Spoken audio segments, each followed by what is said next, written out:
Do you not understand what we're saying? You really are dim-witted, said my in-laws as they tried to kick me out. I've told you time and again not to leech money from our son. Disappear, you parasitic wife. Despite their harsh words, I decided to leave. Arguing seemed pointless. It might be enlightening for you to personally experience who the real parasite is, I murmured to myself. My name is M. I'm a 35-year-old office worker. Tom and I have been married for 3 years. We don't have children yet, but with both of us having incomes, we used to enjoy trips and dining out, cherishing our happy days together. Now that I've transitioned to remote work, I handle household chores, allowing Tom to focus solely on his job. On weekends, he helps around the house, and we've managed to maintain a balanced married life. Tom and I met at a group blind date, and I was drawn to his kind smile instantly. After dating for 2 years, we got married. Even after marriage, Tom has always been incredibly supportive, his smile healing me every day. However, our happy marriage isn't without its challenges, mainly the presence of my in-laws. Tom's family runs a ramen shop that his father started 15 years ago after leaving his office job. The business seems successful with several branches in the city. The first time I met my in-laws, they were dressed in expensive luxury brands, seemingly more for show than genuine choice. To put it bluntly, they seemed nouveau rich. Our first meeting was when we visited them to announce our marriage, and from the start, they seemed to look down on me. Any daughter-in-law is fine as long as she can do housework and doesn't cause trouble, but she does seem to lack fortune, doesn't she? They remarked. I was taken aback by their directness. My husband quickly reprimanded them, and they behaved better afterward. Yet I realized there were people who spoke their minds without a filter. Perhaps it's a trait of restaurant owners, especially ramen shop owners, to be assertive. Thankfully, my husband is always on my side, reassuring me that even if I were to lose my job, we would manage together. Is this version okay, or would you like further adjustments? I wouldn't consider working in a ramen shop, so their words didn't bother me much.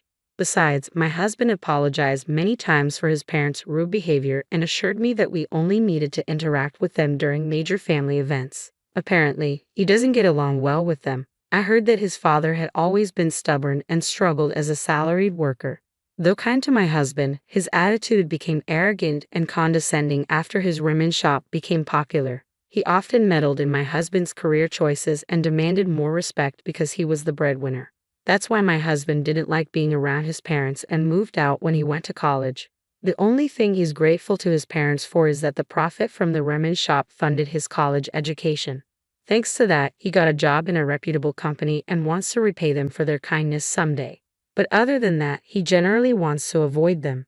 Since he told me that I haven't met with my in-laws even once after getting married, I think one reason we haven't had to meet them is that we don't have children yet. For a while, we lived happily as a married couple. However, recently my in-laws' ramen shop started facing financial difficulties. Their rude attitude was the main cause. In the past, if a ramen shop had good food, people would visit even if the owner was gruff and unapproachable. But now, online reviews and social media heavily influence a shop's reputation. The in-laws service became the subject of many negative reviews. Complaints ranged from the owner being too curt to messy serving by the waitresses, to the owner visibly getting grumpier during rush hours. It felt like they had become complacent due to their initial success. However, in reality, their business dwindled, and the branches served food worse than instant ramen. Negative reviews spread rapidly, causing their shop's reputation to plummet. They blamed the times and stubbornly stuck to their old ways, which eventually led to the closure of all their shops, including the main one. It seems they finally realized the gravity of the situation. Uncharacteristically, they turned to their son, my husband, for help.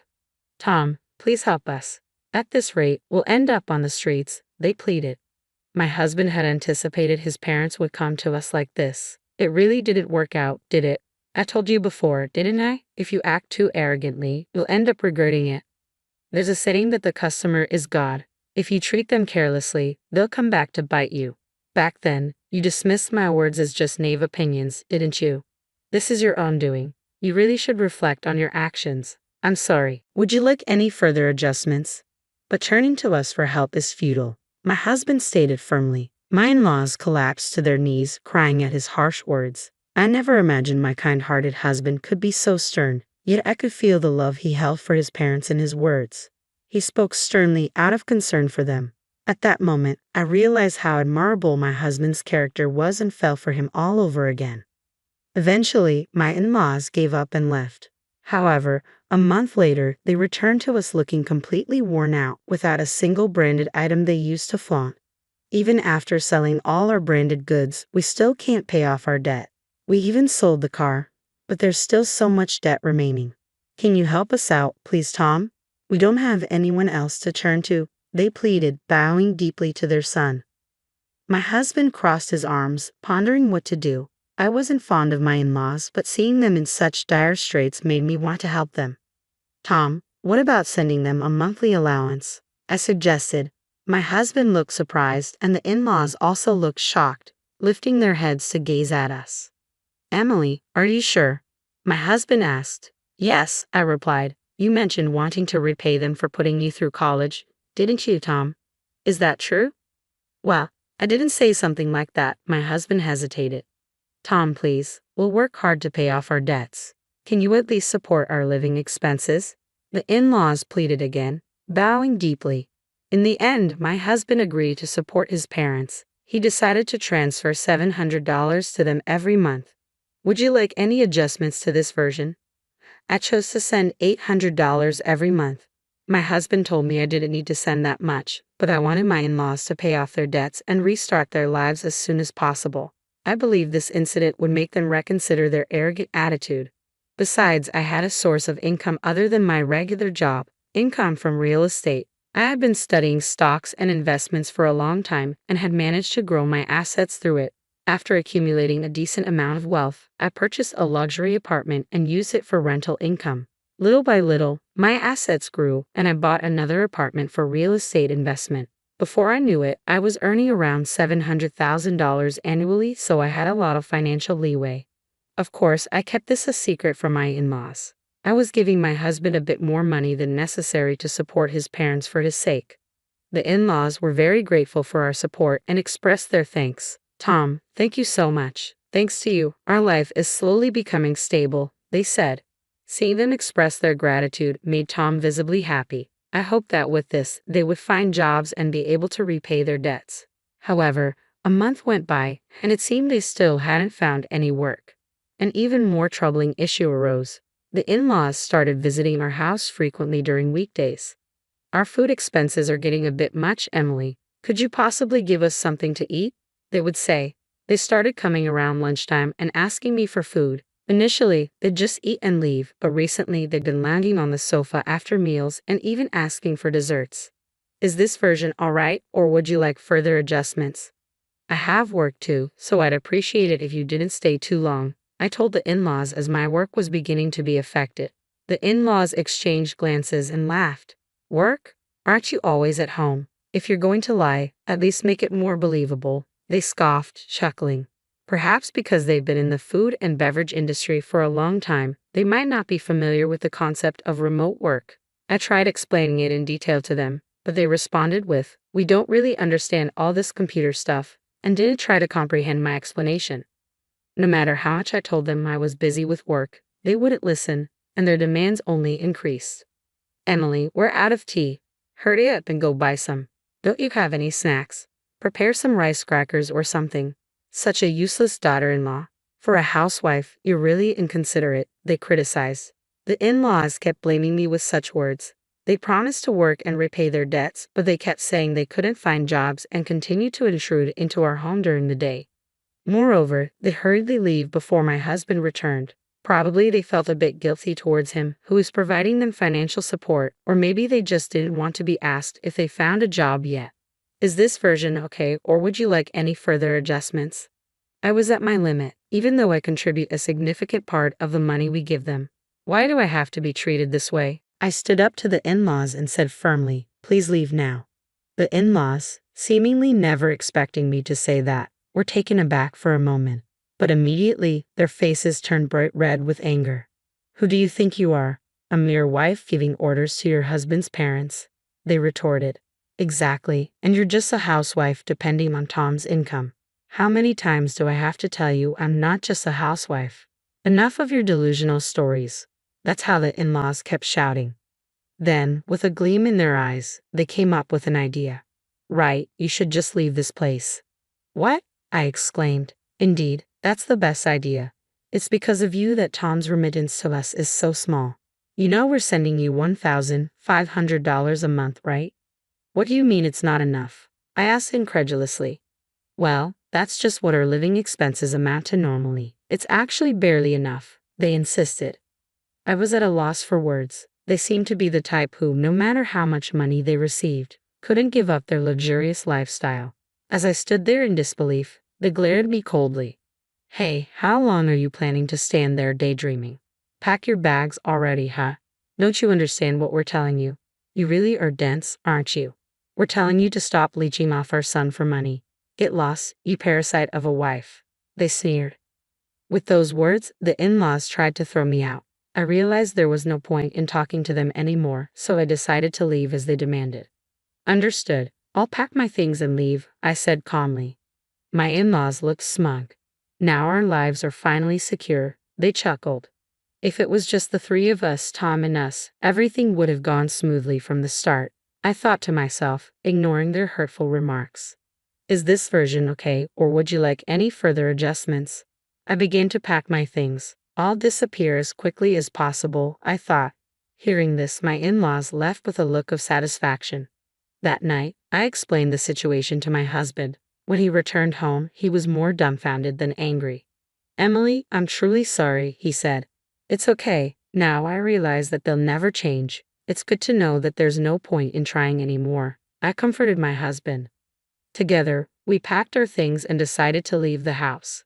About 2 weeks later, we received a call from the in-laws. So, what's the situation now? Have you left the house? I've been trying to contact Tom about the remittances, but he seems too busy to answer the phone. We've already left, so you can rest easy. You won't see me in front of you anymore, I replied.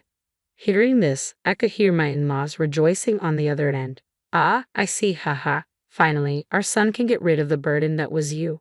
Haha, now with this, Tom's remittances will increase and our life will get easier, they chuckled. The in-laws seemed pleased as they continued their conversation. I sighed and responded sharply, You really had a lot to say about me, didn't you? It would be good for you to experience firsthand who truly fits the description of a parasite. As I said this, I could hear the in-laws getting angry again. With that attitude, you truly are a hopeless daughter-in-law. Well, you're probably not even our daughter-in-law anymore. You might as well live a poor and lonely life, they snapped. My in-laws were so deluded, I figured I'd just let them keep believing that. So I made some non-committal responses and hung up the phone. Is this version alright, or would you like any further adjustments? I received another call. Do you need something else? As soon as I answered, my in-laws, sounding panicked, started interrogating me. What the hell is going on? When I went to the apartment where Tom lives, someone else was living there. You know something, don't you? Even if you two broke up, tell me where Tom is, they demanded information. My husband, who was listening next to me, took the phone. I've always been with Emily, Tom.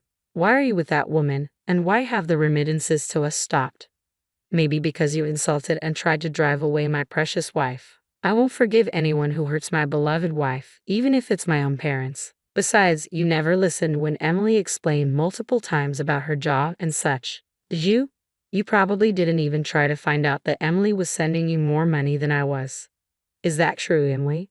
Were you sending them $1,500 every month because you wanted them to pay off their debts quickly? And yet, they insulted you, calling you useless. I won't be sending anything to such parents, sorry, but I'm cutting ties with you as family. Now, deal with your debts on your own, my husband declared firmly.